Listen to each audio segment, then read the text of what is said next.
నా పేరు రవీంద్ర. నేను పిఏ ఇండస్ట్రీస్లో విజయవాడ హెడ్ క్వార్టర్లో మార్కెటింగ్ యాక్టివిటీస్ చూస్తున్నాను. అయితే ఈ రోజున పిఏ ఇండస్ట్రీస్ ఒక ప్రతిష్టాత్మక కార్యక్రమం ఒకటి నిర్వహిస్తోంది.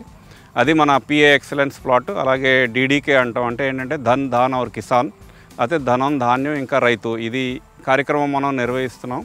అయితే ఇందులో భాగంగా మనం ఒక అరెకరం రైతు పద్ధతి, అలాగే ఒక అరెకరం మన పిఏ ఇండస్ట్రీస్ వారి ఉత్పాదనలు ఏవైతే ఉన్నాయో వాటిలన్నింటినీ వాడి దిగుబడులు ఏ రకంగా ఆఖరికి వస్తాయన్న చూడడానికి మనం చేపడుతున్నాం. రైతులు సాధారణంగా నారుని తీసుకొచ్చి నాటడం చేస్తూ ఉంటారు. అయితే ఈ నారు వేసేటప్పుడు విత్తనం వేసిన వెంటనే మనకి పలు సమస్యలు ఎదురవుతూ ఉంటాయి వరిలో పంటలో. ఈ సమస్యలు ప్రధానంగా కలుపు సమస్యకి నివారణగా మనం నామినీ గోల్డ్ 10 ml ఎకరానికి వాడుకుంటే ఈ నార్మల్లో వచ్చే వివిధ రకాల కలుపులు ఏవైతే ఉంటాయో వాటిని మనం నియంత్రించుకోవచ్చు. ఈ పంట నాటిన వెంటనే మనకి 10-15 రోజులు 20 రోజుల సమయంలో మళ్ళీ మనం కలుపు సమస్య ఎదుర్కొనే అవకాశం ఉంటుంది. ఈ కలుపులన్నీ కూడా మనకి ప్రధానంగా చూస్తే గడ్డి జాతి, తుంగజాతి, ఇంకా వెడల్పాకు కలుపులు కనపడుతూ ఉంటాయి. మనకి కలుపు దశ 2 నుంచి 5 ఆకుల దశలో ఉన్నప్పుడు మనం నామినీ గోల్డ్, లెగసీ, ఇంకా పైమిక్స్ అనే ఒక 3 రకాల కలుపునాశనలు మన కంపెనీలో లభ్యం అవుతున్నాయి. ఈ మూడింటిని వాడుకుని మంచి ఫలాలు పొందొచ్చు. దీని తర్వాత మనకి 15-20 రోజులు దాటిన దగ్గర నుంచి కాండం పురుగు సమస్య మనకు కనపడుతూ ఉంటుంది. కాండం పురుగు సమస్యకి మనకి ఈ రోజున ఒక విప్లవాత్మకంగా ఒక కొత్త ఉత్పాదన వచ్చింది, వైబ్రెంట్ అనేది. ఇది ఎకరానికి 5 కేజీల చొప్పున వాడుకోవాలి. దీంతో మనకి కాండం పురుగు నివారించడం కాకుండా వేరు వ్యవస్థ బాగా రావడం, అలాగే మనకి కాండం దృఢంగా బలంగా ఉండడం, అలాగే ఎదుగుదలకు సంబంధించిన కొన్ని సమస్యలకి మనకి ప్రధానంగా మన కంపెనీ పిఏ ఇండస్ట్రీస్లో బయోవిటా గ్రాన్యూల్స్ అనేది ఉంది. ఇవి ఒక సముద్రపు నాచుతో తయారు చేసిన గుళికలు. దీని ద్వారా మనకి భూమిలో ఉండే పోషకాలన్నింటినీ అందించడానికి మొక్కలకి, అలాగే మనం వేసే యూరియా, డిఏపి, ఇంకా ఇతర పొటాష్ ఎరువులు ఏవైతే వేస్తున్నాం ఇవన్నిటి కూడా మొక్కలకి బాగా అందేలాగా చేయడానికి సహాయపడుతుంది. బయోవిటా గ్రాన్యూల్స్ తర్వాత బయోవిటా లిక్విడ్ అనేది ఉంది. ఈ ద్రావకం అనేది మనకి 60 రకాల పోషకాలు దీంట్లో లభ్యం అవుతాయి. అయితే దీన్ని మనకి పిలకలు వచ్చే దశలోనూ, అలాగే మనకి చిరుపొట్ట దశ అంటారు, కంకి బయటకు వచ్చే సమయంలో మనం ఈ బయోవిటా లిక్విడ్ని 2 సార్లు 15 రోజుల వ్యవధిలో వాడుకున్నట్టయితే మనకి పిలకల సంఖ్య బాగా పెరుగుతుంది. అలాగే మనకి వచ్చే గింజ ఏదైతే ఉందో ధాన్యం, అది కూడా మనకి నాణ్యతతో కూడిన గింజ రావడానికి మనకు అవకాశం ఉంటుంది. దీని తర్వాత మనకి సాధారణంగా ఈ తెగుళ్ళు అన్నవి ఆశిస్తూ ఉంటాయి.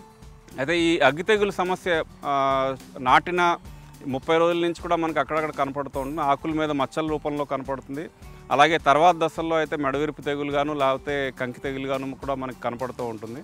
అయితే ఈ ఆరంభ దశలో 30 రోజులు 40 రోజుల దశలో మనకి ఈ అగ్గి తెగులు సమస్య ఆకుల మీద వచ్చినప్పుడు మనకి ఒక కొత్త ఉత్పాదన వచ్చింది, షీల్డ్ అనేది. ఇది మనకి 400 ml ప్రతి ఎకరం చొప్పున వాడుకున్నట్టయితే మనకి ఈ తెగుళ్ళ సమస్య అనేది మనం పూర్తిగా నివారించుకోవచ్చు. అలాగే తర్వాత దశలో మనకి ఆకు చుట్టు పురుగు ఇలాంటివి మనం వేసే ఎరువులు బట్టి అక్కడ కనపడుతూ ఉంటుంది. ఈ ఆకు చుట్టు పురుగు నివారణకి మనకి మన కంపెనీలో ఉన్న వాటిలో ఫ్లూటాన్ అనే మందు ఉంది, అది వాడుకోవచ్చు 70 గ్రాముల ఎకరానికి. అలాగే కాస్కో ఎస్సీ అని కొత్తగా మనం మందు తీసుకురావడం జరిగింది, అది కూడా 60 ml ఎకరానికి చొప్పున వాడుకుంటే ఈ ఆకు చుట్టు పురుగు అనేది పూర్తిగా నియంత్రించుకోవచ్చు. అలాగే చిరుపొట్ట దశ అంటారు, ఈ దశలో మనకి ఈ అగ్గి తెగులు సమస్య అనేది 2వసారి మళ్ళీ కనపడుతుంది. ఇక్కడ మనకి ఆకు మీద కాకుండా మనకి కాండం మీద, అంటే బయటికి కంకి వచ్చే దాని మీద, అలాగే మెడ మీద, అలాగా మెడవీర్పు తెగులుగా మారుతుంది. దీనికి సమస్యకి పరిష్కారంగా మనకి ఈ రోజున ఒక కొత్త మందు హెడర్ అనేది మనం తీసుకురావడం జరిగింది. ఈ హెడర్లో ప్రత్యేకత ఏంటంటే ఈ తెగుళ్ళు అరికట్టడంతో కాకుండా పంటకి కొన్ని అధిక లాభాలు కొంచెం ఇవ్వడానికి అవకాశం ఉంటుంది.